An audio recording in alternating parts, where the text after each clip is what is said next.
ప్రభు స్తోత్రం. దైవాశీస్సులు. రోమపత్రిక 4వ అధ్యాయం 6వ వాక్యం నుండి, ఆ ప్రకారమే క్రియలు లేకుండా దేవుడు ఎవరిని నీతిమంతుడుగా ఎంచునో ఆ మనుష్యుడు ధన్యుడని దావీదు కూడా చెప్పుచున్నాడు. ఎలయనగా ఎవరి అతిక్రమలు క్షమించబడినో, ఎవరి పాపములు కప్పివేయబడినో వాడు ధన్యుడు. ప్రభు ఏ మనిషిని గూర్చి పాపం ఎంచడో వాడు ధన్యుడు. ఈ శుభవచనము సున్నతి గల వారిని గురించి చెప్పినదా, సున్నతి లేని వారి గురించి చెప్పినదా? అబ్రహాం యొక్క విశ్వాసం అతనికి నీతి అని ఎంచబడినని మనం అనుచున్నాము కదా, మనము నమ్ముచున్నాము కదా. మంచిది. అది ఏ స్థితిలో ఎంచబడెను? దేవుడు తన మాట మన కొరకు దీవించును గాక. చదువుకున్న వాక్య భాగంలో క్రియలు లేకుండా దేవుడు ఎవరిని నీతిమంతులుగా తీరుస్తాడో వాడు ధన్యుడు. ఎవరి పాపాల విషయమై దేవుడు లక్ష్య పెట్టడో, ఎంచడో వాడు ధన్యుడు. ఎవరి అతిక్రమలు క్షమించబడితే, ఎవరి పాపములు మన్నించబడితే వాడు ధన్యుడు.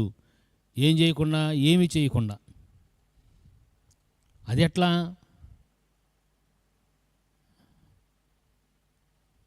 రాజాజ్ఞ వలన సమస్తము పరిశుద్ధపరచబడును. సాదోక్ అనే యాజకుడి దగ్గరికి దావీదు గారు పారిపోతా సాదోక్ అనే యాజకుని దగ్గరికి వస్తాడు. కత్తి ఏమన్నా ఉందా అని అడుగుతాడు. రాజుగారు పని చెప్పాడు, పోతున్నాను, మర్చిపోయి వచ్చాను అన్నాడు. రొట్టెలు ఏమైనా ఉన్నాయా అని అడిగాడు. ఆకలి అవుతుంది, పారిపోయేస్తున్నాడు కదా. పరిశుద్ధమైన రొట్టెలు ఉండి స్త్రీలకు ఎడంగా ఉంటే తినొచ్చు అన్నాడు. మేము స్త్రీలకు చాలా ఎడంగా ఉన్నామయ్యా ఇయ్యి అన్నాడు. కత్తి ఉందంటే గొల్లియాతుది ఉందన్నాడు.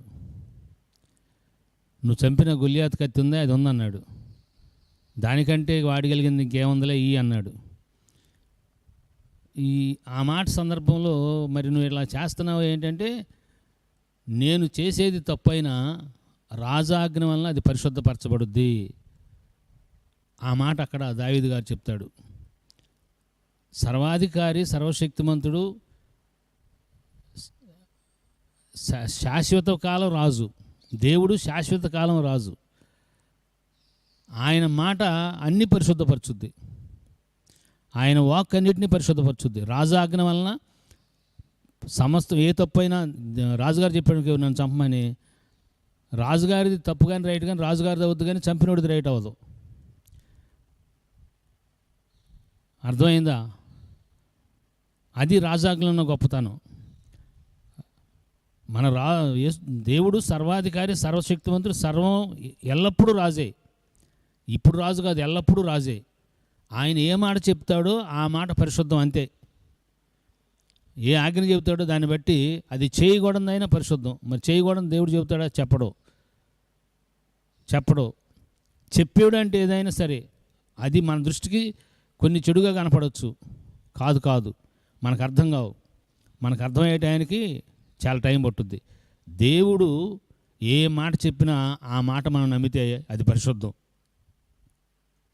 క్రియలు లేకుండా మనల్ని నీతిమంతులుగా తీర్చాడు, మన పాపాలు క్షమించాడు. మనం నిండా పాపులమే, కానీ దేవుడు నేను క్షమించానన్నాడు. ఇది నమ్మాలి, అప్పుడు నీతిమంతులుగా మార్చబడతాం. కానీ నమ్ముతామా? ఇన్ని పాపాలు ఉంటే ఓరు బాబు నా పాపం ఆకాశాన్ని అంటింది, అమ్మో దేవుని ఎదుట అసహ్యంగా ప్రవర్తించాను అని మనల్ని మనం అనుకుంటాం. కానీ దేవుడు నేను క్షమించాను అన్నాడు, నేను కప్పేసాను అన్నాడు, నీ పాపాలు జ్ఞాపకం చేసుకుని అన్నాడు. నిజమైన దేవుడు ఆ మాట చెప్తే అబద్ధానికి దేవుడైన అపవాది యొక్క మాట నమ్మి ఎట్ట క్షమిస్తాడు? ఇంత పాపినైతే. ఎప్పుడైతే ఇలాంటి మనసు డౌట్ మనకు వస్తుందో దేవుని యొక్క వాగ్దానం నమ్మని స్థితి మనలోకి వచ్చేస్తుంది. అప్పుడు మందమతులం అయిపోతాం. లేదు, దేవుడు చెప్పింది చెప్పినట్టు నమ్మటమే. మనం ఎంత పాపమైనా సరే, అది లెక్కలేసుక ఆకాశం దాటిపోయిందా మన పాపం, సొదొమ గుమ్మరాల కంటే ఎక్కువగా ఉందా మన పాపం, ప్రభు క్షమించాలన్నాడు, నమ్మటం అంతే. అది నమ్మటానికి మన హృదయ పరిశుద్ధత కావాలి. అప్పుడు వెంటనే పాపం విషయం పశ్చాత్తాపడి యేసయ్య రక్తం మన హృదయాన్ని కడుక్కుంటే దేవుడు చెప్పిన మాట మీద నమ్మకం వస్తుంది. ఆ సత్యం అర్థమైనట్లుగా పరిశుద్ధాత్మ దేవుడు మనకు సహాయం చేయనుగాక. Thank you and God bless you.